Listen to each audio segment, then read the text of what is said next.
Sri Vinayak Convent Higher Secondary School Daloda welcomes you all our WhatsApp app, our online classes. Hello everyone, how are you? I hope you all are well. I am also good students. आज हम लोग students living world का part 3 start करेंगे।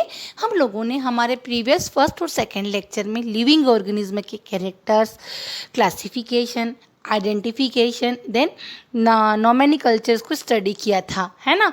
एक छोटी सी summary में आपको बताती हूँ। हमने किसी ऑर्गेनिज्म को, बहुत सारे ऑर्गेनिज्म है हमारी अर्थ पर, हमने क्या करा, उसको आइडेंटिफाई करा, उसके कैरेक्टर के बेस पर हमने उसको आइडेंटिफाई करा, उसकी पहचान करी। पहचान करने के बाद हम उसका क्या करेंगे, नामकरण करेंगे, उसको नॉमेनिकल्चर करेंगे, है ना। हमने पढ़ा था बाइनोमियल नॉमेनिकल्चर पढ़ा था। स्पीशीज और जीनस के बेस पर हम उसका क्या करते हैं, नॉमेनिकल्चर करते हैं, उसका नामकरण करते हैं। अब हम उसको क्या करेंगे, क्लासिफिकेशन करेंगे। तो क्लासिफिकेशन कैसे किया जाता है, हम उसी की स्टडी आज डिटेल करेंगे। ओके बेटा, आज का हमारा टॉपिक है टेक्सोनोमिक हायरार्की।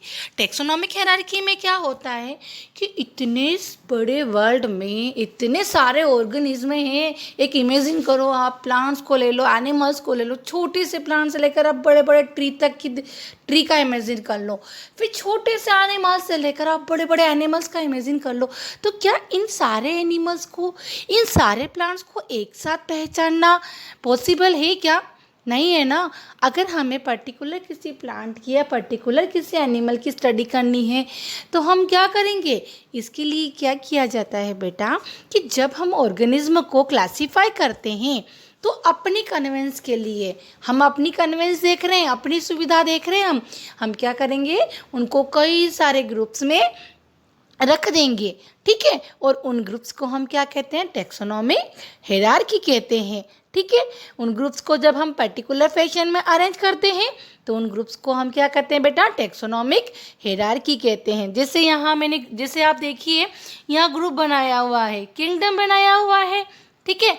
किंगडम को किस में डिवाइड किया, फाइलम और डिवीज़न में, ओके। अब फाइलम या डिवीज़न को डिवाइड किया है क्लास में, क्लास को डिवाइड किया है ऑर्डर में, फिर ऑर्डर को डिवाइड किया फैमिली में, फैमिली डिवाइड हुआ है जीनस में, और स्पीशीज, लास्ट क्या आएगा, स्पीशीज। आप ये ध्यान रखना बेटा कि किंगडम जो होता है वो हाईएस्ट टेक्सोन होता है और स्पीशीज क्या होती है, लोएस्ट टेक्सोन होती है। अब टेक्सोन वर्ड क्या होता है, देखो साइंटिफिक टर्म जो होता है ना कैटेगरी को, जैसे किंगडम है, फाइलम है, क्लास है, ऑर्डर, फैमिली, जीनस, स्पीशीज, इन सबको क्या कर दिया गया है, एक कैटेगरी में इनको एक साइंटिफिक टर्म दिया गया है जिसे हम क्या कहते हैं, कैटेगरी, ठीक है। टेक्सा कहते हैं, इसका सिंगुलर फॉर्म होता है टेक्सोन। मीन्स किंगडम एक टेक्सोन हो गया, फाइलम एक टेक्सोन हो गया है, क्लास एक टेक्सोन हो गया है, ऑर्डर, फैमिली, जीनस, स्पीशीज, ये सारे क्या हो गए, एक पर्टिकुलर क्या हो गए हैं, एक टेक्सोन हो गए हैं, ठीक है। तो टेक्सा क्या करता है, वो लेवल को क्या करेगा, डिफरेंट लेवल की कैटेगरी को इंडिकेट करता है। अब आप एक चीज़ स्पेशली ध्यान रखना कि किंगडम जो होता है वो हाईएस्ट टेक्सोन होता है और स्पीशीज क्या होती है बेटा, लोएस्ट टेक्सोन होती है। और जब भी हम किंगडम से स्पीशीज की तरफ स्टडी करते हैं, है ना, जब भी हम क्या करेंगे, किंगडम से स्पीशीज की तरफ स्टडी करेंगे तो किसी भी ऑर्गेनिज्म के जो कैरेक्टर्स होते हैं, जो स्पेसिफिक फीचर्स होते हैं, उनकी लिस्ट क्या होती है बेटा, बढ़ती जाती है। ज़्यादा से ज़्यादा हमें उसके बारे में नॉलेज गेन होता जाता है। ओके, आई होप आपको ये अच्छे से समझ में आया होगा बेटा। अब नेक्स्ट हम लेते हैं स्पीशीज़। स्पीशीज़ में क्या होगा कि ये क्या होती है, किसकी यूनिट है, ये क्लासिफिकेशन की यूनिट है। स्पीशीज़ एक क्लासिफिकेशन की यूनिट है। विदाउट स्पीशीज हम किसका क्लासिफिकेशन करेंगे, कोई प्रजाति नहीं है, कोई जीव नहीं है, तो हम किसका क्लासिफिकेशन करेंगे, उसको कैसे हम ग्रुप में अरेंज करेंगे, ठीक है। तो स्पीशीज में क्या होता है, एक पर्टिकुलर इंडिविजुअल ग्रुप होता है। कैसे होगा इंडिविजुअल्स का ग्रुप, उन लोगों का ग्रुप होगा जिनके मॉर्फोलॉजिकल और रिप्रोडक्टिव कैरेक्टर जो होते हैं वो रिसेंबल होते हैं, वो सेम होते हैं। और जब हम उनको क्या करवाते हैं, इंटरब्रीड करवाते हैं, उनके बीच रिप्रोडक्शन करवाते हैं, तो वो क्या प्रोड्यूस करते हैं, फर्टाइल ऑफस्प्रिंग को प्रोड्यूस कर सकते हैं। ऐसे ग्रुप ऑफ इंडिविजुअल को हम क्या कहते हैं बेटा, स्पीशीज कहते हैं। आ रहा है समझ में आपको, स्पीशीज क्या हुआ, ऐसा ग्रुप, ऐसे लोगों का ग्रुप जिनके मॉर्फोलॉजिकल और रिप्रोडक्टिव कैरेक्टर रिसेंबल हो, उनको आपस में इंटरब्रीड करवाने पर, रिप्रोडक्शन करवाने पर वो फर्टाइल ऑफस्प्रिंग को प्रोड्यूस कर सके। एग्जाम्पल बताते हैं, लॉयन है ना, लोयन की स्पीशीज क्या है, लियो है, और टाइगर की स्पीशीज क्या है, टिग्रिस है। लेकिन जब हम इनके बीच में क्या करवाएंगे, इंटरब्रीड करवाएंगे, तो ये फर्टाइल ऑफस्प्रिंग को क्या करेंगे, प्रोड्यूस करेंगे। आपको एक एग्जांपल में बताती हूँ कि डोंकी और हॉर्स है ना, इन दोनों के बीच में नेचुरल रिप्रोडक्शन नहीं होता है, लेकिन क्या करते हैं लोग अपनी कन्वेंस के लिए, अपने कमर्शियल एक्टिविटी के लिए क्या करते हैं, इनके बीच में अननेचुरल सर्कमस्टेंस से रिप्रोडक्शन करवाते हैं। तो इन दोनों का जो ऑफस्प्रिंग मिलता है, म्यूल, खच्चर सुना है ना आपने नेम, है ना, वो क्या होता है, म्यूल हमको मिलेगा। लेकिन म्यूल जो है वो फर्टाइल ऑफस्प्रिंग नहीं होगा। आ रहा है समझ में आपको, फर्टाइल ऑफस्प्रिंग नहीं होगा, क्योंकि क्या होगा, डोंकी और हॉर्स इन दोनों की स्पीशीज क्या है, डिफरेंट डिफरेंट है, ठीक है ना। इसलिए इनकी जो ऑफस्प्रिंग प्रोड्यूस होगी वो भी फर्टाइल नहीं होगी। आया समझ में बेटा आपको। चलिए नेक्स्ट हम स्टार्ट करते हैं, फीचर्स देखते हैं हम स्पीशीज के। कोई एक प्रजाति है, हमको क्लासिफिकेशन करना है। स्पीशीज को हमने देख लिया कि स्पीशीज इंडिविजुअल का ग्रुप हो गया है, एक ही स्पीशीज के बारे में हमने सारा स्टडी किया है। अब हम देखते हैं कि इसके फीचर्स क्या होते हैं बेटा। तो फीचर इसमें क्या होगा कि जितने भी मेंबर्स होते हैं स्पीशीज के, वो आपस में इंटरब्रीड कर सकते हैं और क्या प्रोड्यूस कर सकते हैं, फर्टाइल ऑफस्प्रिंग को प्रोड्यूस करेंगे। जितने भी मेंबर्स होते हैं स्पीशीज में, जो पॉपुलेशन होती है, डिफरेंट पॉपुलेशन होती है उनकी, वो क्या करते हैं, पूरे वर्ल्ड को एग्जिस्ट करते हैं। फॉर एग्जांपल हम अपने को ले ले, ह्यूमन है, हमारे ह्यूमन जो है स्पीशीज पूरे वर्ल्ड में फैला हुआ है। डिफरेंट हमारे फेस नहीं मिलते, बहुत सारे हम है ह्यूमन है, लेकिन हमें क्या है, एक ही स्पीशीज है हमारी, पूरे वर्ल्ड को हम एग्जिस्ट कर रहे हैं, ठीक है। लेकिन हमारे एंसेस्टर्स क्या है, सेम है, हमारे पूर्वज क्या है, सेम है। होमो सेपियंस सुना है ना नेम आप लोगों ने, तो सेम वही बात की कि एक ही स्पीशीज के मेंबर्स, चाहे वो पूरे वर्ल्ड में एग्जिस्ट कर रहे हो, लेकिन उनके एंसेस्टर्स क्या होते हैं, सेम होते हैं।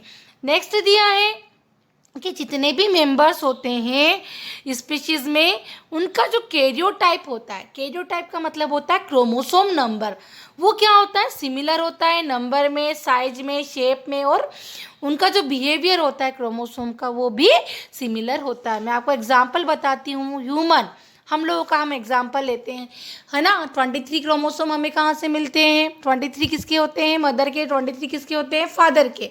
टोटल ग्रुप कितना हो गया हमारा, 46 हो गया है ना। तो 23 का पेयर है और क्रोमोसोम नंबर कितने, 46 है। कितने हमारे पास में, 46 क्रोमोसोम्स है, ओके। अब है कि ऑल मेंबर्स, जितने भी मेंबर होंगे उनका एनाटॉमिकल और मॉर्फोलॉजिकल जो कैरेक्टर्स होता है वो सिमिलर होता है। और एक सबसे इम्पोर्टेंट पॉइंट ये है कि स्पीशीज के सारे मेंबर में मॉलिक्यूलर लेवल भी सिमिलर होता है, जिससे उसमें प्रोटीन से, है ना, प्रोटीन है, एंजाइम्स है, हार्मोन्स है और अदर बायोकेमिकल्स जो होते हैं वो भी एक ऑर्गेनिज्म की, एक स्पीशीज़ के ऑर्गेनिज्म में सेम होता है। एग्जाम्पल के लिए मैं इंसुलिन बताती हूँ, ह्यूमन इंसुलिन जो होता है ना, वो सारे ह्यूमन में क्या होता है, सेम होता है। अगर हम काऊ या पिग के इंसुलिन से उसकी कंपैरिजन करेंगे तो उसमें बहुत डिफरेंट होगा। आई होप आपको ये फीचर अच्छे से समझ में आए होंगे स्पीशीज़ के, ओके बेटा। अब नेक्स्ट टर्म आता है जीनस। स्पीशीज तो हमने समझ लिया कि ये उन इंडिविजुअल का ग्रुप है जो मॉर्फोलॉजिकली और रिप्रोडक्टिव कैरेक्टर्स क्या होते हैं, इनके रिसेंबल होते हैं। अब जीनस क्या होगा, तो जीनस में क्या होता है बेटा कि ये क्लोजली रिलेटेड स्पीशीज का ग्रुप होता है। बहुत सारी स्पीशीज है ना जो क्लोजली रिलेटेड है, उनके ग्रुप को, उनके कलेक्शन को हम क्या कहते हैं, जीनस कहते हैं। जैसे पैंथेरा है ना, पैंथेरा में क्या होगा, पैंथर लियो, पैंथर टिग्रिस और पैंथर पार्डस। लियो किसका हो गया है, लॉयन का। टिग्रिस किसको कहते हैं हम, टाइगर को, और पार्डस लेपर्ड को, ठीक है। तो इनकी स्पीशीज क्या हो गई है, सेम हो गई है, ये स्पीशीज का ग्रुप हो गया है और ये सारी स्पीशीज आपस में क्या है, रिलेटेड है। तो आपको याद रहेगा इसका डिफाइन क्या होगा, क्लोजली रिलेटेड, बहुत ज़्यादा क्लोजली रिलेटेड स्पीशीज के कलेक्शन को या उनके ग्रुप को हम क्या कहते हैं, जीनस कहते हैं। ओके, नेक्स्ट टर्म आता है बेटा फैमिली। फैमिली में आप इजीली लर्न रखना कि ज़्यादा आपको कंफ्यूज होने की ज़रूरत नहीं है। फैमिली में आप डायरेक्ट लिखिए कि क्लोजली रिलेटेड स्पीशीज के कलेक्शन को, है ना, क्लोजली रिलेटेड जीनस के ग्रुप को हम फैमिली कहते हैं। स्पीशीज नहीं, सॉरी, जीनस आएगा कि क्लोजली रिलेटेड जीनस के ग्रुप को हम फैमिली कहते हैं। देखिए आप यहाँ एग्जाम्पल आपको किसका दिया है, फेलिडी का दिया है, ये कैट फैमिली है। फेलिस जो है किसका जीनस है, कैट का, और पैंथर किसका है, किसका जीनस है, लेपर्ड का है। तो यहाँ पर फेलिस और पैंथर ये क्या हो गए हैं, क्लोजली रिलेटेड, बहुत क्लोजली रिलेटेड जीनस है। इनका पूरा ग्रुप मिलके क्या बना रहा है, फैमिली को रिसेंबल कर रहा है। ओके, नेक्स्ट है ऑर्डर। ऑर्डर में क्या होगा कि जो क्लोजली रिलेटेड फैमिली होती है या उनका कलेक्शन या उनका ग्रुप होता है, क्लोजली रिलेटेड फैमिली के कलेक्शन को या उनके ग्रुप को हम ऑर्डर कहते हैं। ऑर्डर देखो, कॉर्निवोरा, अब इसमें फेलिडी और कैनेडी दोनों फैमिली आ रही है, कैट फैमिली भी आ रही है और डॉग फैमिली भी आ रही है। ये टर्म बहुत इजी हैं और इजीली आपको समझ में भी आ जाएंगे और ऑलवेज इन टर्म से क्वेश्चन भी बनते हैं बेटा। नेक्स्ट आता है क्लास। क्लास में क्या होगा कि जो क्लोजली रिलेटेड ऑर्डर होते हैं उन्हें हम क्या कहते हैं बेटा, क्लास कहते हैं। जैसे कि एक मैमल क्लास ले ली हमने, ठीक है। अब मैमल्स क्लास में कितने ऑर्डर में डिवाइड किया, उसको हमने प्राइमेटा में, कॉर्निवोरा में और रोडियंट्स में। प्राइमेटा में मंकी, एप्स, मेन, टाइगर, ठीक है, सॉरी मंकी, एप्स और मेन आते हैं। कॉर्निवोरा में कैट आएगा, डॉग है, टाइगर है, ये आएंगे। और रोडियंट्स में रेट्स, माइस और स्क्वायरल, ठीक है, ये आएंगे। तो क्या हुआ कि जो क्लोजली रिलेटेड ऑर्डर्स का ग्रुप है उन्हें हमने क्या नेम दिया, क्लास नेम दिया। नेक्स्ट आता है फाइलम या डिवीज़न। देखो फाइलम और डिवीज़न में क्या होता है बेटा कि ये हायर कैटेगरी होती है, ठीक है, क्लास की। क्लास से हायर कैटेगरी है फाइलम। फाइलम जो है हम एनिमल्स के लिए यूज़ करते हैं और डिवीज़न हम किसके लिए यूज़ करते हैं, प्लांट्स के लिए। अब आप देखो एनिमल का हमने एक फाइलम लिया कोडेटा। कोडेटा को कितने उसमें डिवाइड किया हम लोगों ने, पीसेस में, एम्फीबियंस में, रेप्टाइल, एप्स और मेमल्स में हमने उसको डिवाइड किया है, ठीक है। तो ये पीसेस में क्या आएगा, फिशेस आ जाएगी, एम्फीबियन में फ्रॉग और टॉड्स आ जाएगा, रेप्टाइल में लिजार्ड और स्नेक है, एव्स में बर्ड्स है और मैमल्स में हम लोग आ जाएंगे। तो इन सब की स्टडी की जाती है इसके अंदर, ठीक है बेटा। अब इसका लोएस्ट आता है, एक सबसे बड़ा जो हाईएस्ट है वो है किंगडम। तो जितने भी प्लांट्स हैं, देखो कोई भी ऑर्गेनिज्म है उनको हम क्या करते हैं, किंगडम में डिवाइड करते हैं। 5 किंगडम दिए हुए हैं। नेक्स्ट बायोलॉजिकल क्लासिफिकेशन में हम उन 5 किंगडम को डीपली स्टडी करेंगे। तो प्लांट का एक किंगडम हो गया प्लांटी, और एनिमल किसको बिलोंग करेंगे, जितने भी एनिमल्स है वो एनिमल किंगडम को बिलोंग करते हैं। तो इसमें क्या होता है, हम किंगडम को क्या कहते हैं, किंगडम को रिसेंबल करेंगे और ये हाईएस्ट टेक्सोन होता है। आपने देखा अभी हमने जो टर्म स्टडी किया ना बेटा, वो स्पीशीज से स्टार्ट किया और कहाँ पर एंड किया है, कहाँ एंड किया हमने, किंगडम पे। हमने क्या बताया था टेक्सोनॉमिक हायरार्की में, आपको वो लाइन याद है, मैंने बताई थी कि जब हम किंगडम से लेकर, स्पीशीज से लेकर किंगडम तक स्टडी करते हैं तो उस ऑर्गेनिज्म के जो कैरेक्टर्स होते हैं वो क्या होते हैं, स्पेसिफिक फीचर्स क्या होंगे उसके, और ज़्यादा खुलकर हमारे सामने आते हैं। तो हम लोगों ने ये जो टर्म स्टडी किए ना, स्पीशीज से लेकर हमने कहाँ लाए हैं, हम लोग किंगडम पे लाए हैं। आ रहा समझ में आपको? आप अगेन इस वीडियो को अच्छे से देखिएगा, आपको बहुत अच्छे से समझ में आएगा। हमने एक एक टर्म का डिफाइन क्लियर किया है, ठीक है, स्पीशीज लिया है, उसके बाद हमने जीनस लिया है, फिर हमने फैमिली, ऑर्डर, क्लास, फाइलम और किंगडम, ठीक है बेटा। इसके बावजूद भी अगर आपको समझ में नहीं आता है तो मैं आपको अगेन एक्सप्लेन कर दूँगी, नो प्रॉब्लम। आप अच्छे से इसको स्टडी कीजिएगा। Okay, have a nice day.